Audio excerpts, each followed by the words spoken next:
ఈ వార్తను చూడండి. దాని తర్వాత మన భారతదేశంలో ఉన్నటువంటి పరిస్థితి గురించి మాట్లాడదాం. అమెరికాలో భారత సోదరులకు 400 ఏళ్ల పాటు శిక్ష పడే అవకాశం. ఏం తప్పు చేశారు అంటే మనీ లాండరింగ్, పన్ను ఎగవేత. ఈ ఆరోపణలను ఎదుర్కొన్న కారణంగా వారిని న్యాయస్థానం దోషులుగా తేల్చింది. 400 ఏళ్లకు పైగా వీరిపైన శిక్ష పడే అవకాశం ఉందట. 400 ఏళ్లకు పైగా అంటే ఎన్నెన్ని సెక్షన్ల క్రింద ఎన్నెన్ని నేరాలు వారు చేశారని కోర్టు నిర్ధారించిందో అర్థం చేసుకోవచ్చు. మరొక దోషి ఉన్నాడు, అతనికి 40 ఏళ్ల పాటు శిక్ష పడే అవకాశం కనిపిస్తూ ఉంది. వివరాల ప్రకారం పెన్సిల్వేనియాలోని వైద్యుడైన భాస్కర్ సవానీ, అతని సోదరుడు అరుణ్ సవానీ ఇటువంటి మోసాలకు పాల్పడుతున్నారని కొన్నేళ్ల క్రితం ఆరోపణలు వచ్చాయి. సవానీ గ్రూప్ పేరుతో విదేశీ ఉద్యోగులను అక్రమంగా నియమించుకుంటూ H1B వీసా మోసాలకు పాల్పడ్డారని సమాచారం.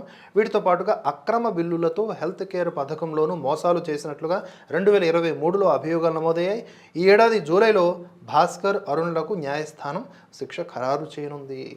మరి మన భారతదేశంలో కూడా అంతే బలమైన చట్టాలు ఉన్నాయి. సరే, ఉన్న చట్టాలు ఉన్నాయో బలమైనవో బలహీనమైనవో తర్వాత మాట్లాడదాం. వాటి కోణంలో చూసుకున్న ఇలాంటి తప్పులకు అంటే మనీ లాండరింగు, పన్ను ఎగవేత, వివిధ అవినీతి అక్రమాలకు పాల్పడే వారికి ఎలాంటి శిక్షలు పడాలి, ఎంతమందికి పడుతున్నాయి? ఆరోపణలు రావటం, మన భారతదేశంలో ఉన్నటువంటి రాజకీయ నాయకులు కావచ్చు, బిజినెస్ పీపుల్ కావచ్చు, ఎవరైనా సరే ఆరోపణలు రావటం, కొద్ది రోజుల పాటు అటు ఇటు జైల్లోనూ వాటిల్లోనూ రిమాండ్లోనూ ఉండటం, మళ్ళీ బయటకు వచ్చేయటం, మేమందరం కూడా శుద్ధపూసలం అనేలా కవరింగ్ ఇవ్వటం. ఎక్కువ సంఖ్యలో వీళ్ళంతా ఎవరు అంటే రాజకీయ నాయకులే కనిపిస్తారు. వాళ్ళకి మళ్ళీ ఎవరు వేస్తారు ఓట్లు అంటే జనం. నాలెడ్జ్ ఈజ్ డివైన్ అంటే నాలెడ్జ్ అనేది వైన్ లాంటిది, ఎంత తాగితే అంత వస్తుంది అన్నట్లుగా ఒక జోక్ ఉంది కదా, సెటైర్. అట్లా ఎన్ని కేసులుంటే అంత నీతి పరుడైనటువంటి వాడు మా నాయకుడు అనేలాగా జనం కూడా తయారవుతున్నారు. చట్టాలు కూడా అప్లై చేయకపోవడం వల్ల సరిగ్గా దాని మీద కూడా నమ్మకం పోతుంది.